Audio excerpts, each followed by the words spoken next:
گەرمیانەکان ئەو دەسەڵاتەی کە سەردەمانێک لە تەنیشت عوسمانیەکانەوە ڕۆڵێکی گەورە و گرنگیان هەبوو لە حکومڕانی تورکیای ئەمڕۆدا کێبوون. لەگەڵمان بۆ تێگەیشتن لەم مژارە تایبەت.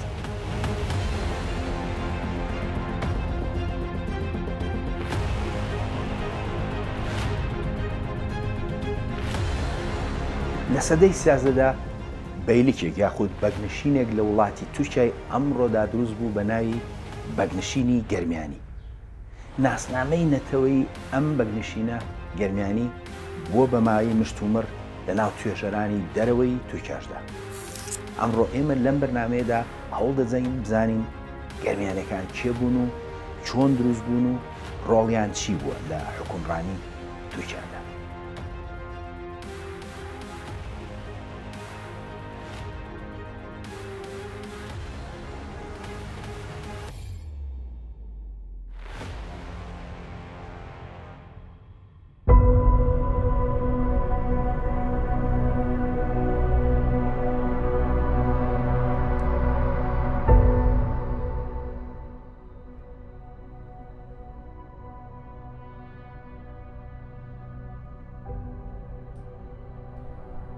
بۆ لێکۆڵینەوە لەم بابەتە پێویست بە بەڵگە و توێژینەوەی هەمەجۆر دەکات. باشترین شوێن بۆ توێژینەوە لە بابەتەکە تورکیایە. بەڵام ئەگەر سەرچاوە تورکیەکان بخوێنیتەوە ئەوە زۆرینە گەرمیانەکان دەکەنە تورک و هیچ دەرفەتێک بۆ وتوهێش نایڵنەوە.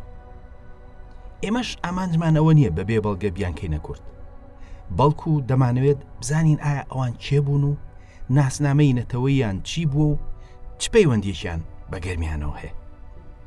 کێشەکە لەوەدایە کە توێژینەوەکان لە وڵاتی تورکیادا لە ئاستێکی مەترسیداردان. کارەکە گەیشتووەتە ئەوەی کە لە کاتی وەرگێڕانی دەستنووسدا بەشی تایبەت لەسەر کورد لە دەستنووسەکاندا لا ببرێت. مینۆریسکی ئاماژە بە پەرتووکێکی دێرین دەکات لەسەر ناوچەی دەربەند و شێروان لە ئازەربایجان. دەڵێت هۆکاری ئەوەی کە ئەم هەوڵی داوە جارێکی تروەری بێڕێتەوە ئەوە بووە کاتێککە بینوێتی پێشتر پەرتووکەکە کە لە وڵاتی تورکیادا وەرگێڕاوە ئەو بەشەی پەیوەست بووە بە حکومڕانی شەدادی و ڕەوادیەکانی ئازەربایجان کە کورد بوون ئەوان لایەن بردن. واتە وەرگێڕانە تورکیەکە ئەو بەشەی بە تەواوی لابردووە. ئەوەی مای سەرنجە ئەم ڕووداوە لە ساڵی 1868دا ڕوویدا. واتە هێشتا شەپۆلی ناسیۆنالیزمی تونڕەوی تورکی دەستی پێ نەکردن.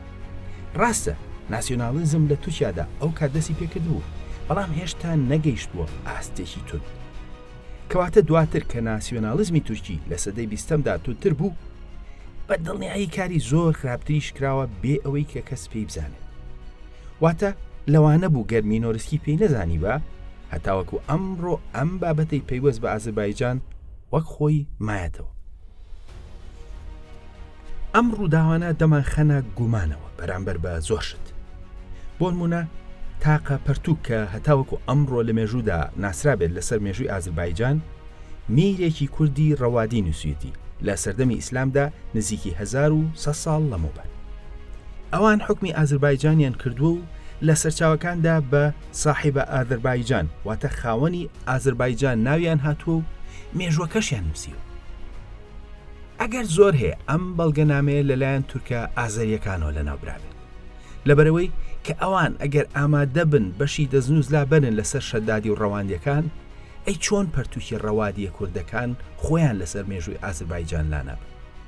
بە هەمان شێوە ئەو پەرتووکەی کە زانای مەزنی کورد دینەوەری لەسەر مێژووی کورد لە ژێر ناونیشانی ئەنسابل ئەکراددا زیاتر لە 1100 ساڵ لەمەوبەر نووسیەتی کە هەتاوەکو ئەمڕۆ بزرا، زۆر ڕێی تێدەچێت کە لە وڵاتی دراوسێدا هەبوو بێت و لە ناوبرابێت. جگە لە شاردنەوە و لە ناوبرنی بەڵگەنامە لەسەر کورد، تورکەکان لە ئاستی زانگۆ و دەستگا ئەکادیمیەکاندا مێژووی کورد وێران دەکەن.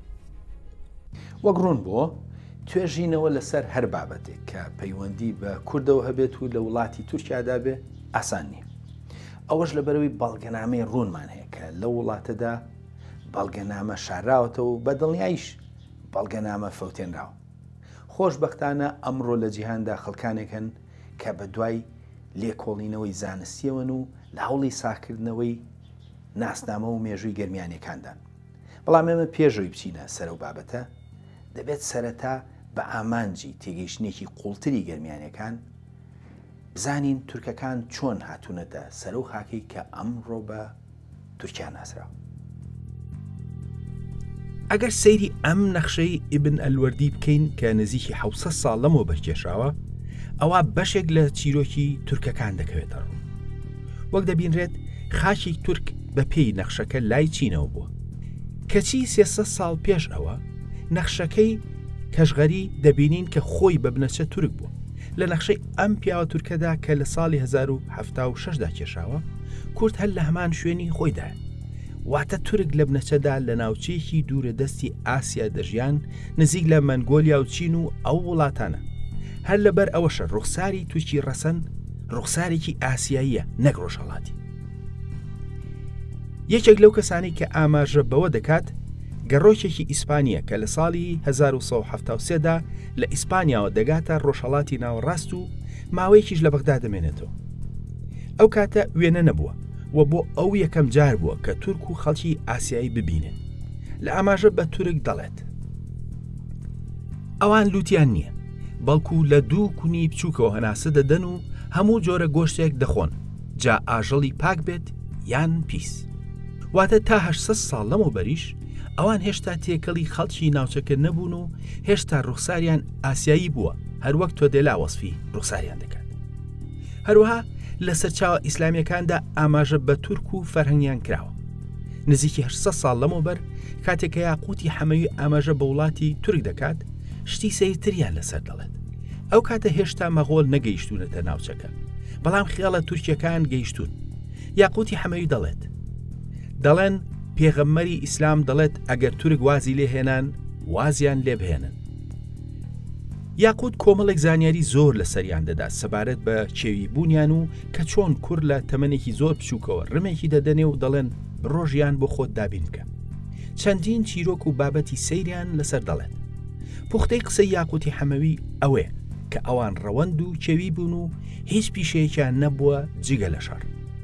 دیارە گشتاندنی هیچ سیفەتێک بەسەر هەر نەتەوەیەکدا کارێکی زانستی نییە، بەڵام ئێمە لێرەدا ئاماژە بە قسەی یاقوتی حەمەوی دەکەین کە ڕێکدانەوەی ڕوانگەی خەڵکی ئەو سەردەمە بووە لەسەر تورکەکان. بەدڵنیایی زۆر نەتەوە بەهۆی هەلومەرجی جیاوازەوە شوێنی خۆیان بەجێهێشتووە، بەڵام تورک و خزمەکانیان وەک تەتەر و تورکمان و مەغۆل و ئەوانی تر زیاتر ئەویان کردووە. ئەوەش لەبەرەوەی کە بەگشتی ئەوان ژیانێکی ڕەوەندی ژیاون و پابەندی خاکێکی جێگیر نەبوون. ئەوان ئەگەری ئەویان زیاتر هەبووە کە شوێنی خۆیان بەجێبهێڵن و لە شوێنی تر بژین.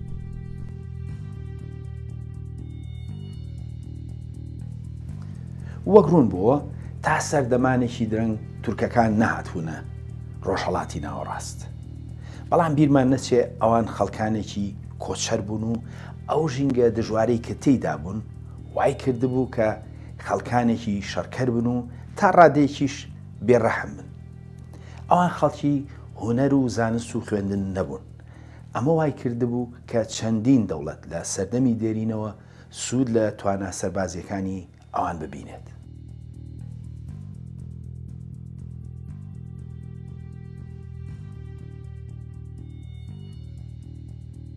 یەکێک لەو دەوڵەتانەی کە سەرەتا توانای سەربازی ئەوانی بەکارهێناو ئەو هەنگاوە دواتر بوو بەهۆی هاتنیان بۆ ناوچەکە دەوڵەتی سامانیەکان بوو. سامانیەکان دەوڵەتێکی سونی بوون لە خوراسان و ئەفغانستانی ئەمڕۆدا بوون. ئەوان شەڕکەرێکی زۆری بە کرێگیراوی تورکە خوزەکانیان بەکاردێنە. وردە وردا لە ناو سوپای سامانیەکاندا ئەوان دەسەڵاتیان پەیدا کرد لەژێر سەرکردەیەکیاندا بە ناوی سەلجوق.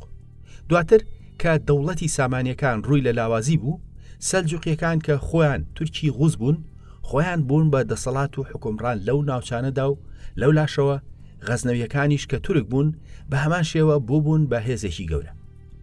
وردە وردە تورکە سەلجوقیەکان دەسەڵاتیان زیادی دەکرد و بەرەو ناوچەکانی ئێرانی ئەمڕۆ دەسەڵاتیان فراوان کرد و ڕویان کردە ناوچەکە. ئەوان لە سەدەی دەهەمی زاینیدا بوون بە موسڵمانی سونە و ئەوە ئاسانکاری بۆ فراوانکردنی دەسەڵات و مامەڵەکردنیان لەگەڵ جیهانی ئیسلامی دروست کرد. ئەوان لە ناوچەکانی ئێرانی ئەمڕۆدا غەزنەوی و سامانەکانیان شکاند و ئەوە بوو بە سەرەتای گەورەبوونی دەسەڵاتیان و توغرل خۆی وەک سوڵتان ڕاگەیان. دواتر سەلجوقیەکان لە ساڵی 1055دا بەغدایان گرت و کۆتاییان بە حکمی بۆییەکان هێنا کە ئەوان خەڵکی ڕەسەنی ناوچەکە بوون و دەیلەمی بوون. بەو جۆرە سەلجوقیەکان بوون بە شوێنگرەوەی بۆیهیەکان و پارێزەری دەوڵەتی عەباسی. ئەمە وای کرد کە ببنە هێزی سەرەکی و دەست بکەن بە لاوازکردنی دەوڵەتەکانی ناوچەکە و کۆنتڕۆڵکردنیان.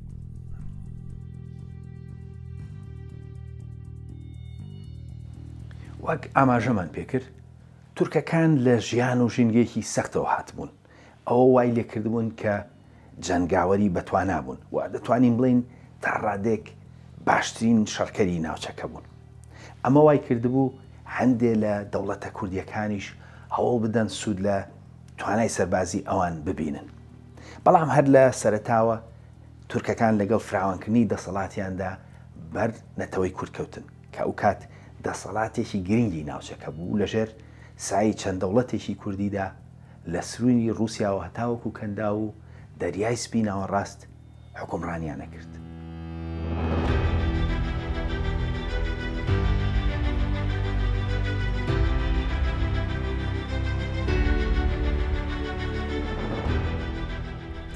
پێشگرتنی بەغدا لەلایەن سەلجوقیەکانەوە خێڵە تورکیەکان ژمارەیان لە ناوچەکەدا ڕۆژ بە ڕۆژ لە زیابووندا بوو. بۆ نمونە لە نێوان ساڵانی 1930 تا 1940دا شەپۆلێک لە تورکمانی عراقیە ڕویان کردە ئازەربایجان کە ئەو کات کورد حکمی دەکرد. سەرەتا میری کوردی ئازەربایجان وەسوزانی ڕەوادی ویستی وەک شەڕکەری بەکرێگیرا و سوودیان لێ ببینێت. ئەو خستنیە ژێرباڵی خۆی و ژنیشی لێهێنا، بەڵام ئەوان خێڵی کێوی و سەرکێش بوون، بۆیە لە ناو ئازەربایجاندا کەوتنە ڕاوەڕوت. ئەوە وای کرد کە وەسوزانی ڕەوادی بڕیار بدات ئەوان لەناوبەرێن. لە دانیشتێکدا سەرکردەکانی لەناو بردن و لە ئازەربایجان دەری کردن. ئەم هەنگاوەی ئەو بووە هۆی ئاشبوونەوەی لەگەڵ میری کوردی شەدادی کە دواتر سەردانی یەکتریان کرد و قەترانی شاعری ئازەربایجان شعرێکی تایبەتی لەسەر ئەم ڕووداوە گرنگە نووسیوە.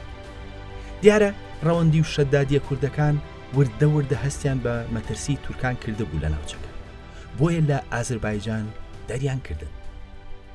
بەڵام شەپۆلی خێڵە تورکەکان بەردەوام بوو سەلجوقیەکانی ڕویان دەکردە ناوچەکە. هەندێک لە دەسەڵاتە کوردیەکان لە ئازەربایجان و لوڕستان و کرماشان و چەندی ناوچەدا شەڕی گەورەیان لەگەڵ تورکە سەلجوقیەکاندا دەکرد و هەندێک جاریش لەو جەنگانەدا دایانشکاندن، بەڵام ئەوان لە فراوانکردنی دەسەڵاتیاندا بەردەوام بوون. سەلجوقیەکان لەگەڵ فراوانکردنی دەسەڵاتیاندا قۆناغ بە قۆناغ دەسەڵاتی کوردیان لاواز دەکرد.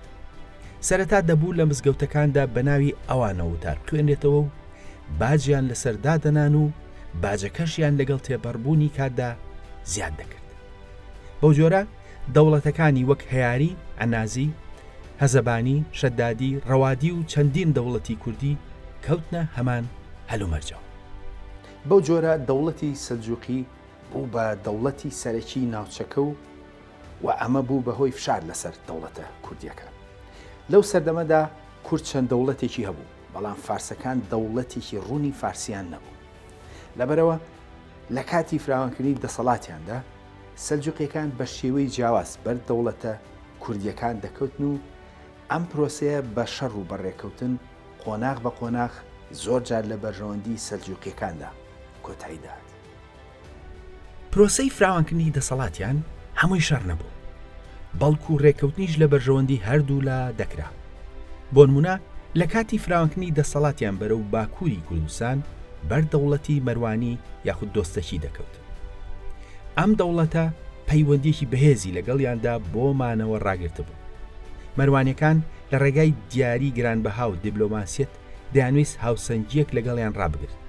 لەبەرەوە زۆر جار هێزە کوردیەکان لە جەنگەکانیاندا لەگەڵ دوژمنەکانیان بەشدار دەبوون.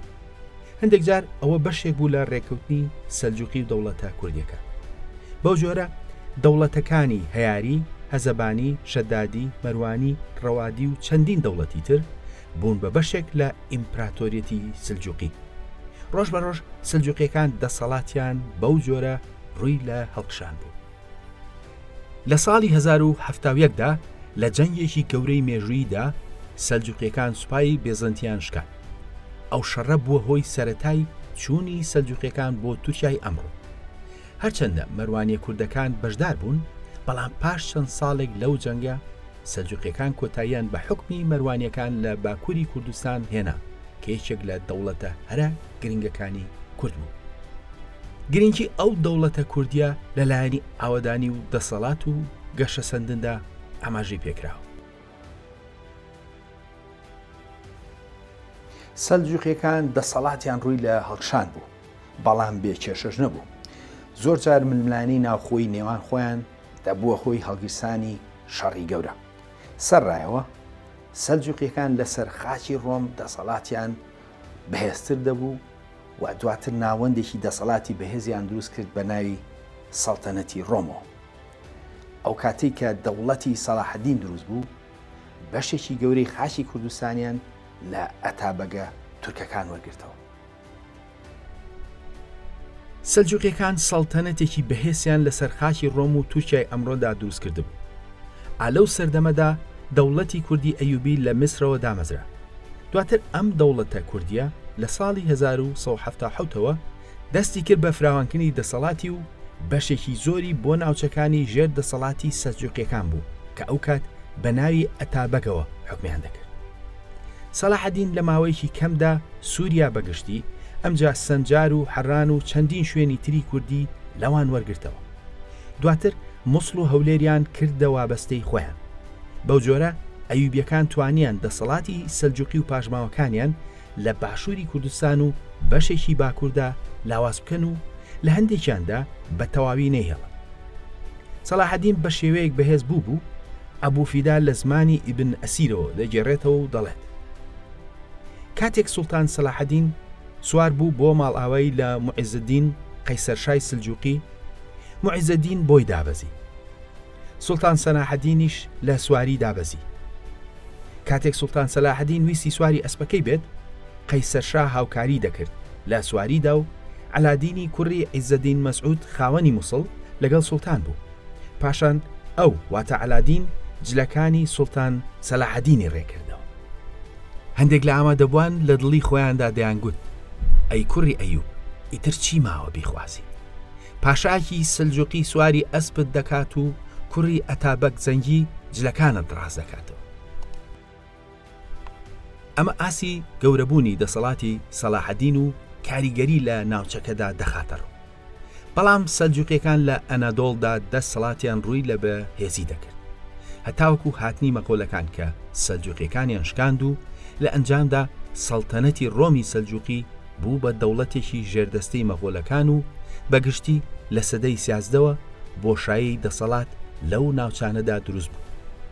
لە ئەنجامدا ناوچەی سەلجوقیەکان لە تورکیای ئەمڕۆدا دابەش بوون بە کۆمەڵێک بەگنشین کە بە تورکی پێی دەڵێن بەیلک. ناوی بەگنشین وەرگێڕاوی ناوی بەیلکی تورکیە کە ماناکەی دەبێتە بەگنشین یان ناوچەی بەک. واتە کە دەگوترێت بەگنشین مەبەز لەو یەکە ناوچەیانەیە کە لەو وڵاتەدا دروست بوون. ئەو بەگنشینانە لە سەرەتای بڵاوبوونەوەی دەسەڵاتی سەلجوقیەکان لە ئەنەتۆڵیا دروست بوون، بەڵام ئەوان سەرەتا لەژێر دەسەڵاتی سەڵتەنەتی سەلجوقی ڕۆمدا بوو. لە ساڵی 1308دا کە سەڵتەنەتی ڕۆمی سەلجوقی کۆتایی هات، ئیتر بەگنشینەکان بوون بە دەسەڵاتی سربەخۆ. سەردەمانێک ژمارێک لەو دەسەڵاتانە لە ناوچەکەدا هەبوون. یەکێک لە بەهێزترینیان گەرمیانیەکان بوو کە ناوچەی کوتاهیە ناوەندی دەسەڵاتیان بوو.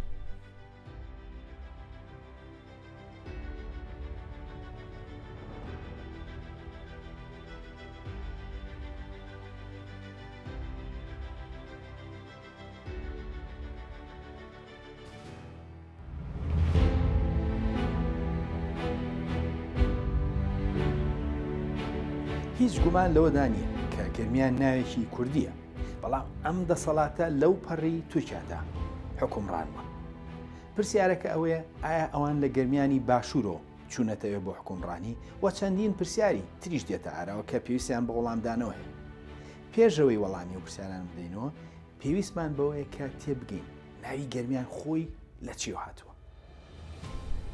ناوی گەرمیان یەکێکە لە ناوە هەرە دێرینەکانی کوردستان کە لە سەرچاوە دێرینەکاندا هاتووە. ناوەکە نزیکی 2800 ساڵ لەمەوبەر بە شێوەی خەڵکی گوروم یان گورومی لای ئاشوریەکان تۆمار کراوە.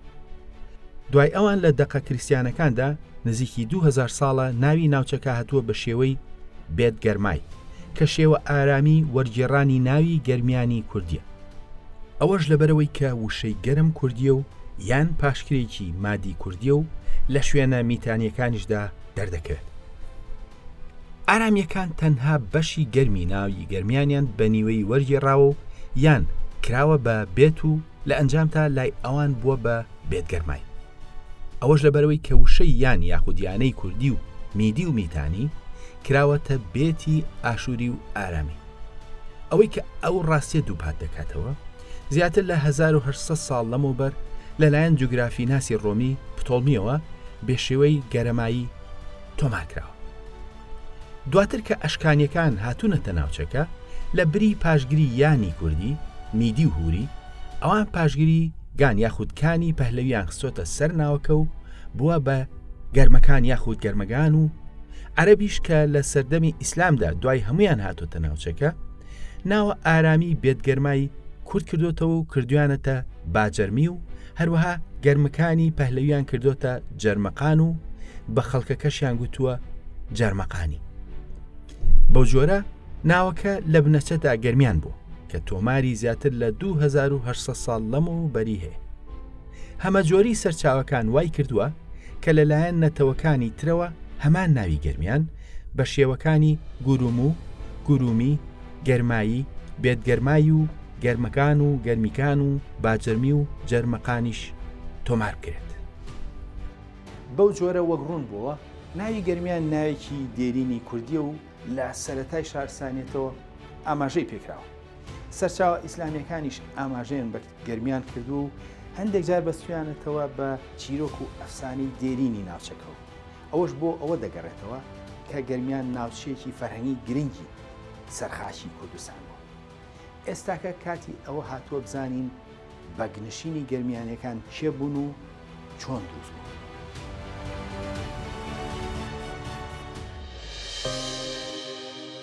بەگنشینی گەرمیان شان بەشانی چەند بەگنشینێکی تر لە وڵاتی تورکیای ئەمڕۆدا حکومڕان بوون و ئەوان دراوسەی عوسمانیەکان بوون و ئەو کات عوسمانیەکان بەگنشینێکی ئاسایی بوو.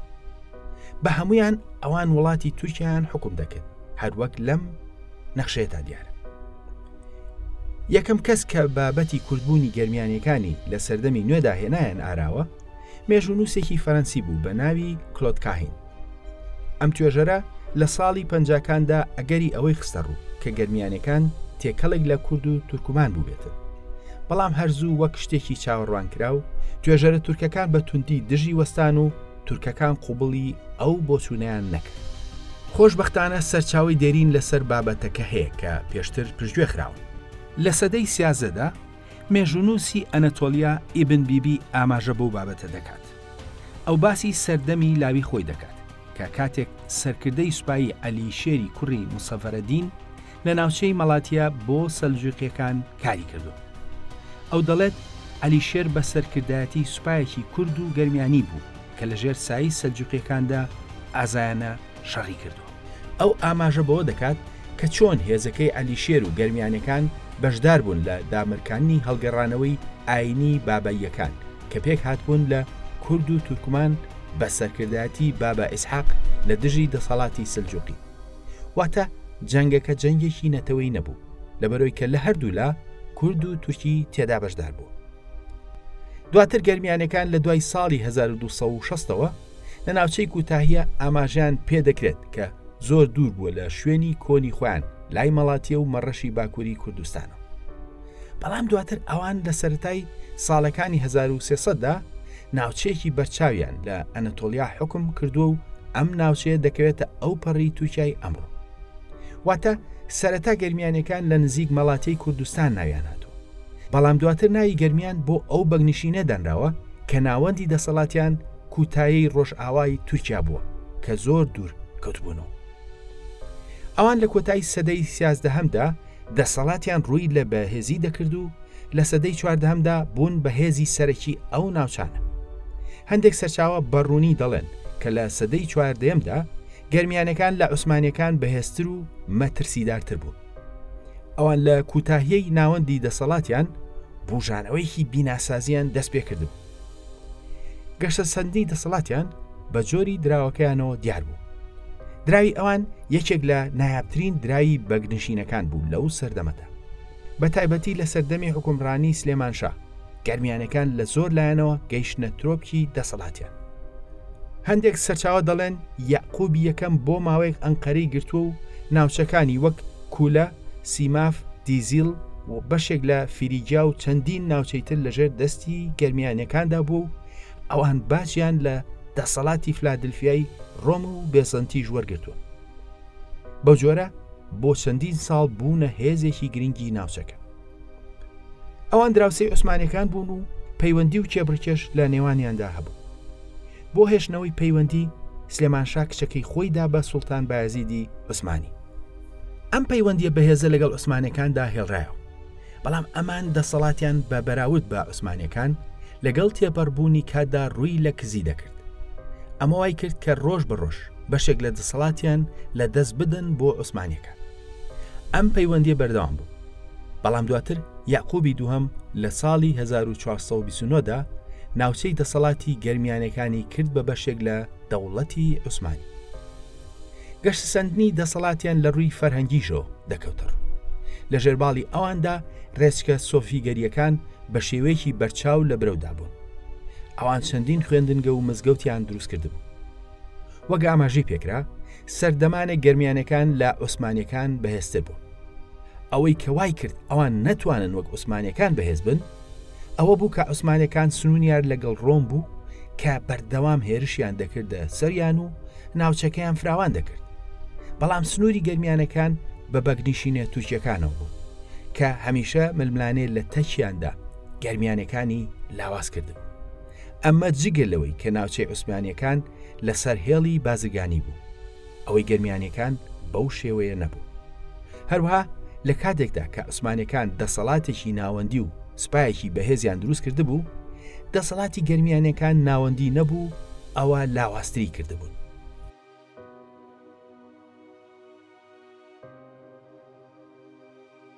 گەرمیان ناوەکەی کوردیە، بەڵام ئایا ئەم بەگنشینە کوردی بووە؟ ئایا سەرچاوەکان چیمان پێ دەڵێن سەبارەت ناسنامەی نەتەوەی ئەم بەگنشینە؟ لە هەل و مەرجی توێژینەوە لە وڵاتی تورکیادا وەڵامدانەوەی ئەم پرسیارانە تۆزێک ئاڵۆزن. لە سەرەتای ئەم بەرنامەیەدا ئاماژەمان بەوە کرد کە ئەوان خەڵکی کوردستان بوون، بەڵام زۆربەی ئەو سەرچاوانەی کە ئاماژەی پێکردوون وەک بنەچێکی SD ئاماژەی پێکردوون، لەبەرەوەی کە ئەوان بە هەواداری یەزیدی کوڕی مەعاویە ناویاناتوە کە لەو سەردەمەدا وەک ئاماژەیەک بە ئێزدیەکان لە سەرچاوەکاندا باس دەکرا. لە تەکیشیاندا هەندێک لە تورکمان هەبوون. ئەو ڕاستیە ئیبن بەتوتە ئاماژەی پێکردووە کاتێک کە دەچێتە ناوچەکان لە کوتاهیە، واتە ئەوان لە کوتاهیەش هەر هێشتا ئێزیدی بوون. لە ڕووی ئاینی و فەرهەنگیەوە تورک و تورکمانەکان هەژار بوون، لەبەرەوە کەوتبوونە ژێر کاریگەری سەرکردە ئاینیە کوردیە جیاوازەکانی ئەو سەردەمەوە. گەربیانیەکانیش گروپێک بوون کە ئاینی ئێزدی باڵی بەسەردا کێشا بوون کە ئەو کات ڕێچکەی سۆفیگەری عەدەویشی تێکەڵکرا بوو. ئەمە وای کردبوو کە پەیڕەوانی ئاینەکەی لە دەرەوەی نەتەوەی کووردا بۆ دروست ببێت. ئەو تورکمانانەش کە لەگەڵیاندا بوون لەژێر ئەو کاریگەریەدا بوو. ئەمڕۆژ هەمان کاریگەری ئەو ڕابردوویە کە عەلەویە کورد و تورکەکان بەیەکەوە دەبەستێتەوە. هەروەها لەگەڵ یارسانەکانیش ئەوە ڕوویداوە. تورکە ئازەریەکان بەشێکی بەرچاویان هەواداری شای هەورامان سوڵتان سەحاکی بەرزەجین و دێن سەرداری مەزارگەکەیان دەکەن.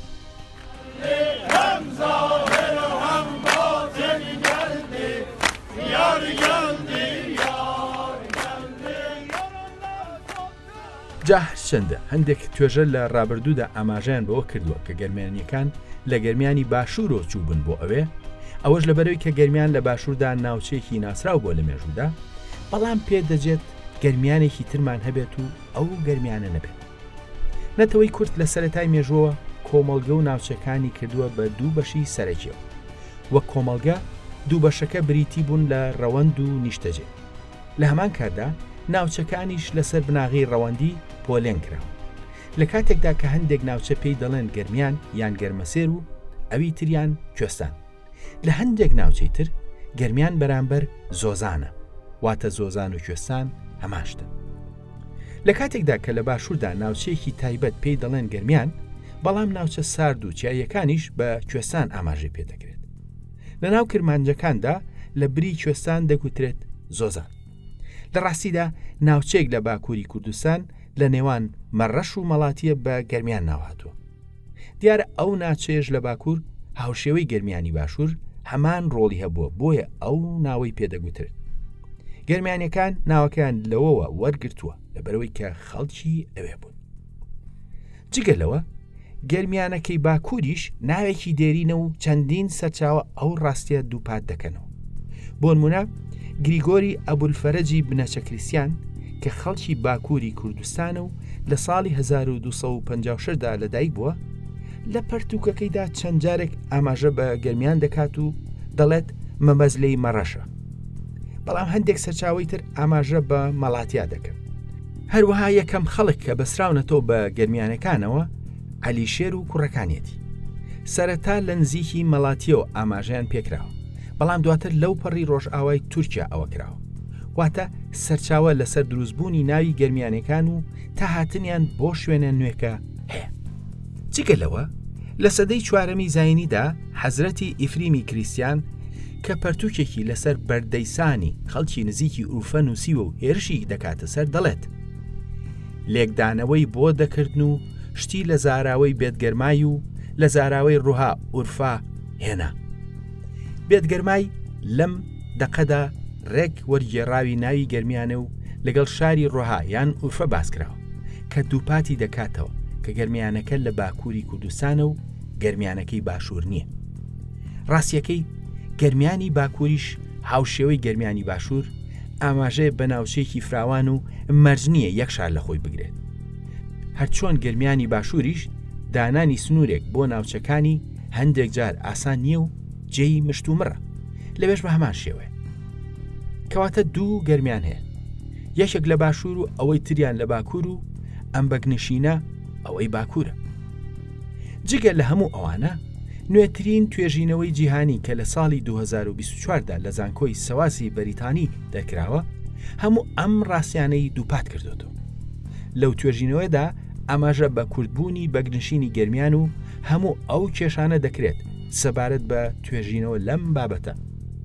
گەرمیانەکان دوای ڕوخانی دەوڵەتەکەشیان هێشتا وەک بنەماڵێکی گرنگ و کاریگەرمانەوە و هەندێک لە ئەندامانی بنەماڵەکە دوای لە دەستدانی دەسەڵاتی سیاسی خۆیان بە سەید لە قەڵەمدا، واتە لە بنەچەیەکی ئێزدیەوە کرانە سەید. ئەو ڕاستیە کە بنەماڵی بنەچە ئێزدی دواتر بنەچەی خۆیان گۆڕی بێت لەلایەن شەرەفخانی بەدلیسیەوە ئاماژی پێکراوە. بەو جۆرە بەگنشینی گەرمیان بەگنشینێکی کوردی ئێزدی بووە و هەندێک تورکمانیش هاوئاینیان بوون و لەگەڵیان بوون. سەرڕای هەموو ئەوانە ناسنامەی ئەم بەگنشینە گەرمیانیە کوردیە لە تورکیادا بە تەواوی شێوەنراوە. گومان لەوە دانیە کە بەگنشینی گەرمیان بەگنشینێکی کوردی بوو و ئەم بەگنشینە سەردەمانی دەسەڵاتێکی گرنگی سەرخاچی تورکیا بووە. هێز و دەسەڵاتی ئەم بەگنشینە لە زۆر لایەنی وەکو سەربازی، دارایی و بیناسازی و چەندین لایەنی تردا ڕەنگیدا بوو. بەڵام گەر توێژەرێکی فەرەنسی لە ساڵی پەنجاکانی سەدەی ڕابردوودا ئەم بابەتەی نەوروژاندە، لەوانە بوو هەتاوەکو ئەمڕۆ ناسنامەی ئەم بەگنشینە کوردیە بە شاراوەی مایەتەوە. ئەمڕۆ لە وڵاتی تورکیادا چەندین توێژینەوە لەسەر گەرمیانەکان کراوە، بەڵام تورکەکان لەو توێژینەوانەدا ناسنامەی کوردی گەرمیانەکان دەشارنەوە، لە بری ئەوە بە تورک لە قەڵەمیان دەدەن و مێژوەکەیان دەشێوێنن. لە ڕاستیدا بابەتی ناسنامە و مێژووی گەرمیانەکان ئەوەمان بۆ دەسەلمێنێت کە نەتەوەی کورد هەر خۆی نییە کە تووشی ئەنفال بووە، بەڵکو مێژوو فەرهەنگەکەشی دووچاریەوە بووەتەوە. ئامانج لەم بەرنامەیە ئاشنابوون بوو بە گەرمیانەکان. ئەو دەسەڵاتەی کە سەردەمانێک ڕۆڵێکی گرنگیان هەبووە لەو دەوڵەتەی کە ئەمڕۆ بە تورکیا دەناسرێت. دواتر لە نووسینەوەی مێژووی ئەو وڵاتەدا ئەوان ناسنامەیەکی درۆینەی تورکیان بۆ دروست کراوە. لە ڕاستیدا پندێکی ئەفریقایی هەیە ڕێک گزارش لەم حاڵەتە دەکات. پندەکە دەڵێت هەتاوەکو شێر فێری نووسین نەبێت لە چیرۆکەکاندا هەر ڕاوچی پاڵەوانە.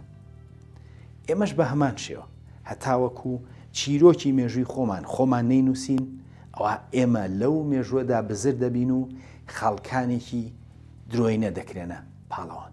بەرنامەی خۆناسین لە هەر ئەڵقەیەکدا دەخوازێت مێژوو چیرۆکە بزربووەکانی ئەم نەتەوەیە بە خۆمان و نەوەکانمان بناسێنێت.